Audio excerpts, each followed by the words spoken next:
Hi అండి, welcome back to my channel Pratyusha kitchen and blogs. ఈరోజు అయితే మేక కాళ్ళ కూర ఎలా చేయాలో చూపిస్తానండి. మటన్ పాయ అని కూడా అంటారు. ఇదైతే హెల్త్కి చాలా మంచిదండి. పిల్లలకి పెద్దలకి కాల్షియం ఎక్కువగా ఉండడం వల్ల పిల్లలకి చాలా మంచిది. ఒకసారి మీరు కూడా ట్రై చేయండి. నేనైతే 4 కాళ్ళు అయితే తీసుకున్నానండి.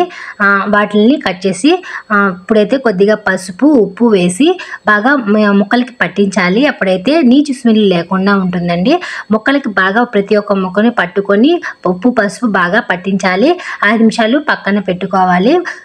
ఇప్పుడైతే ఉప్పు పసుపు అయితే రాస్తున్నానండి. చూడండి, ఒక 5 నిమిషాలు పక్కన పెట్టుకోవడం వల్ల అప్పుడు ఉప్పు పసుపు బాగా పట్టి ముక్కలు నీచు స్మెల్ లేకుండా ముక్కలు అయితే టేస్ట్గా ఉంటాయి. ఇప్పుడైతే ముక్కలైతే 5 నిమిషాల్లో అయితే పక్కన పెట్టుకునేసామండి. ఇప్పుడైతే ఒక జార్ తీసుకుని అందులో 1 టేబుల్ స్పూన్ ధనియాలు, 1/2 టేబుల్ స్పూన్ జీలకర్ర, 10-11 మిరియాలు, 2-3 ఎలాచీలు, దాల్చిన చెక్క, లవంగాలు వేసుకొని గ్రైండ్ చేసి పౌడర్ చేసి పక్కన పెట్టుకోవాలండి. అదే మిక్సీ జార్లో ఒక పెద్ద ఉల్లిపాయ సైజుని కట్ చేసుకొని గ్రైండ్ చేసి పక్కన పెట్టుకోవాలి. ఇప్పుడైతే కడాయి పెట్టుకొని అందులో ఆయిల్ సరిపడా వేసుకోవాలి. మటన్ కాబట్టి కొద్దిగా ఎక్కువ ఆయిలే పడుతుందండి. ఇప్పుడైతే 4-5 బిర్యానీ ఆకులు వేసుకొని ఫ్రై చేసుకోవాలి. ఇప్పుడైతే మనం గ్రైండ్ చేసుకున్న ఆనియన్ పేస్ట్ని అందులో వేసి ఫ్రై చేసుకోవాలండి. పచ్చివాసన పోయేంత వరకు ఫ్రై చేసుకోవాలి. కొద్దిగా ఫ్రై అయిన తర్వాత పచ్చిమిర్చి కరివేపాకు వేసి ఫ్రై చేసుకోవాలండి. ఇవైతే ఫ్రై అయిన తర్వాత ఇప్పుడు కొద్దిగా అల్లం వెల్లుల్లి పేస్ట్ వేసి పచ్చివాసన పోయేంత వరకు ఫ్రై చేసుకోవాలి. ఇప్పుడు ఫ్రై అయిన అల్లం వెల్లుల్లి పేస్ట్ ఫ్రై అయిపోయిన తర్వాత 1 కప్పు టమాటా ముక్కలను వేసి ఫ్రై చేసుకోవాలండి. ఇలాగా 2-3 సార్లు కలుపుతూ ఉంటే టమాటాలు మెత్తపడిపోతాయి.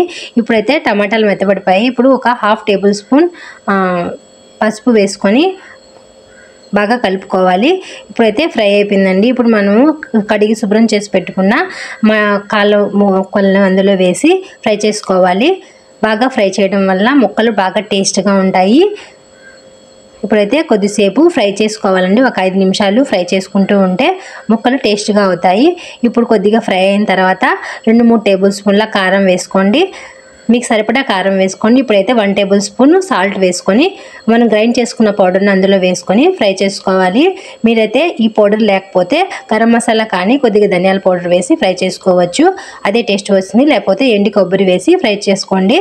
అలాగే ఇప్పుడైతే మసాలా వేసి ఫ్రై చేసుకుంటే చాలా టేస్ట్గా ఉంటుంది. కాసేపు ఫ్రై అవనివ్వండి.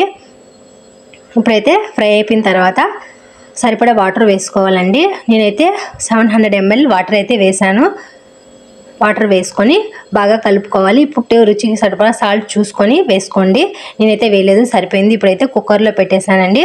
ఇప్పుడైతే కొద్దిగా కొత్తిమీర వేసుకొని కుక్కర్లో 7-8 విజిల్స్ వచ్చేంత వరకు ఉడికించండి. ఉడకకపోతే మళ్ళీ కొద్దిసేపు ఉడికించండి. ఇప్పుడైతే విజిల్స్ అయితే వచ్చేసాయి. ఇప్పుడైతే మటన్ కాళ్ళ కూర అయితే రెడీ అయిపోయిందండి. ఇప్పుడైతే ఇడ్లీ, దోశ, వేడి అన్నంలోకి చాలా బాగుంటుంది. పిల్లలకి పెద్దలకి చాలా మంచిది. ఒకసారి మీరు కూడా ట్రై చేయండి. ఇలాంటి మరిన్ని వీడియోస్ కోసం నా ఛానల్ని సబ్స్క్రైబ్ చేయండి, లైక్ చేయండి, షేర్ చేయండి, కమెంట్ చేయండి. Thank you for watching.